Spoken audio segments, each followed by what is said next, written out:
Selamat datang lagi di Deep Dive kita. Kali ini kita punya bahan yang menarik banget nih. Ada serangkaian renungan harian buat 7 hari dan semuanya fokus ke satu tema. Gimana caranya kita bisa tetap tak tergoyahkan gitu pas hidup lagi kerasa berat. Sumber utamanya dari kitab 1 Petrus pasal 5. Nah, misi kita di sini, kita mau gali bareng, cari strategi-strategi praktis dari renungan ini yang bisa langsung Anda pakai. Pernah nggak sih Anda merasa kalau pergumulan hidup itu kok kayaknya lebih dari sekedar masalah biasa ya? Kayak lagi ada di medan perang gitu. Nah, renungan ini langsung ajak kita sadar soal itu. Soal adanya dimensi rohani dalam kesulitan kita.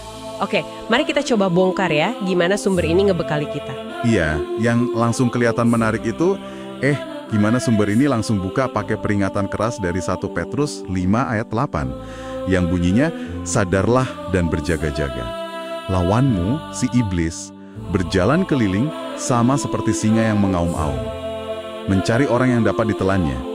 Nah, perhatikan deh, langkah pertamanya itu bukan jadi panik atau takut, tapi justru sadar dan berjaga-jaga. Jadi waspada secara aktif gitu. Ini bukan berarti jadi parno ya, lihat musuh di mana-mana, tapi lebih ke mengenali kalau ada kekuatan yang pengen manfaatin titik lemah kita. Kayak pas kita lagi capek banget, lagi ngerasa sendirian, atau mungkin lagi ada kepahitan hati. Nah, celah-celah itu Kita nggak jadi santapannya.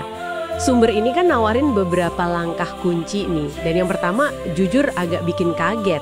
Kerendahan hati. Kedengarannya kan pasif gitu ya. Tapi gimana sumber ini ngelihatnya sebagai strategi kok bisa? Nah, justru itu.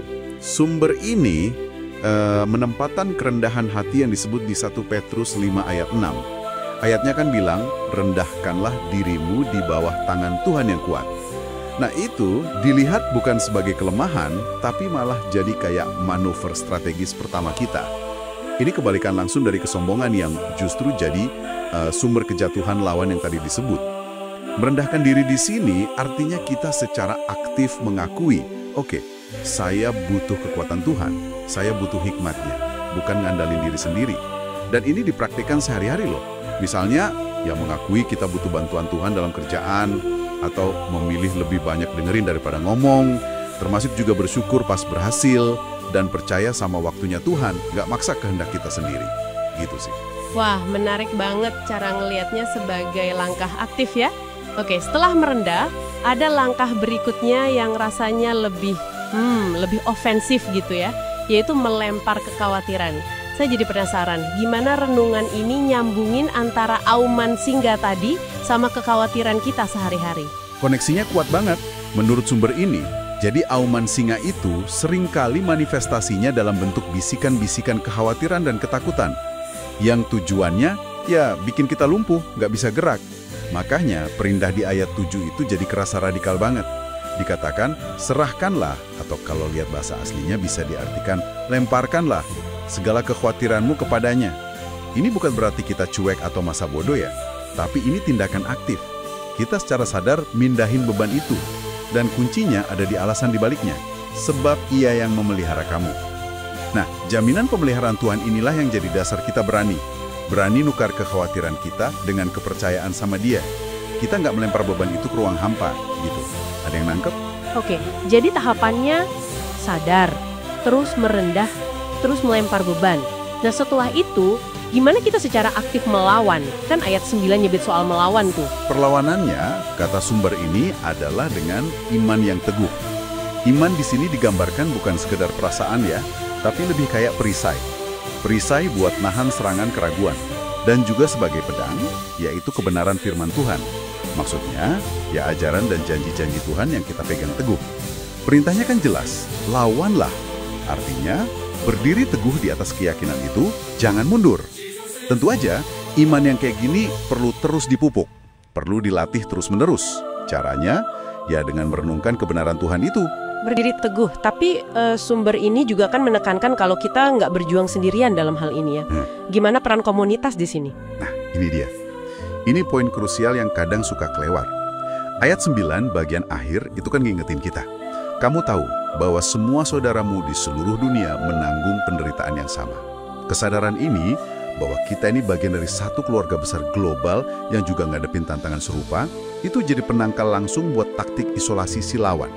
Kalau kita tahu kita nggak sendirian, kita bisa saling dukung, saling doain. Wah, itu ngasih kekuatan yang luar biasa loh. Kita ini bagian dari pasukan, bukan pejuang solo. Jadi, oke, ada pertempuran, ada strategi buat ngadepinnya, tapi ada jaminan hasil akhirnya nggak? Sumber ini ngebawa kita kemana soal ini? Tepat.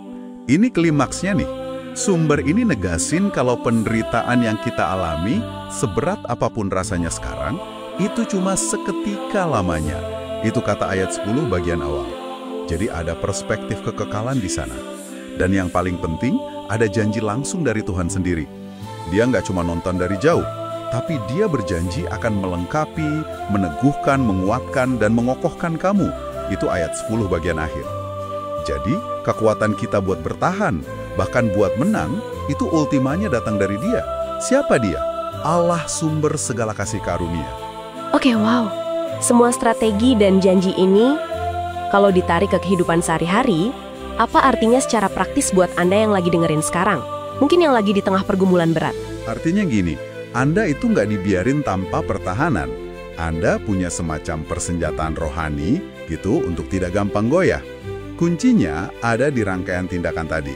Hidup dengan kesadaran, terus secara sadar milih buat rendah hati dan nyerahin kekhawatiran, lalu berdiri teguh dalam iman yang terus dikasih nutrisi, jangan lupa cari kekuatan dalam kebersamaan dengan orang percaya lain, dan yang terakhir, pegang erat-erat janji Tuhan bahwa Dia sendiri yang bakal bawa kita sampai garis finish. Dan sebagai penutup, renungan ini ngajak kita balik lagi ke gambaran besarnya di ayat 11. Ialah yang mempunyai kuasa sampai selama-lamanya. Amin. Mengingat siapa yang pegang kendali tertinggi, kedaulatan Tuhan, nah itu yang benar-benar bisa geser fokus kita. Dari yang tadinya mungkin takut, jadi lebih yakin sama kemenangan. Iya, kalau kita lihat gambaran besarnya ya, ini bukan lagi soal apakah Tuhan bakal menang pada akhirnya. Itu sudah pasti. Pertanyaannya lebih ke gimana kita, gimana Anda bisa hidup hari ini, sekarang, dengan kesadaran akan realitas kemenangan itu. Bahkan pas lagi dengar auman singa, itu kenceng banget. Nah, sebagai penutup nih, satu pemikiran aja buat Anda bawa pulang dan renungkan. Dari semua strategi yang tadi kita udah bongkar dari sumber renungan Anda ini, mulai dari kesadaran, kerendahan hati, melempar kekhawatiran, menguatkan iman, cari persekutuan, sampai memuji kedaulatan Tuhan.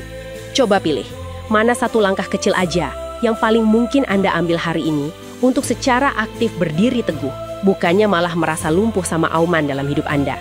Coba pikirkan itu.